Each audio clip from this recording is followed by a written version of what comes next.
जी हाँ दोस्तों, हो जाइए रेडी। और आपको बता दें कि राकेश मिश्रा का एक होली सॉन्ग आ गया है।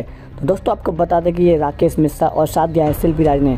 इसमें एक्ट्रेस हैं आरोही सिंह और ये गाना लिखा है डीके दीवाना ने। दोस्तों म्यूजिक दिया है शुभम राज SVR ने। और ये फुल गाना आपको सारेगामा हम भोजपुरी चैनल पर मिलेगा।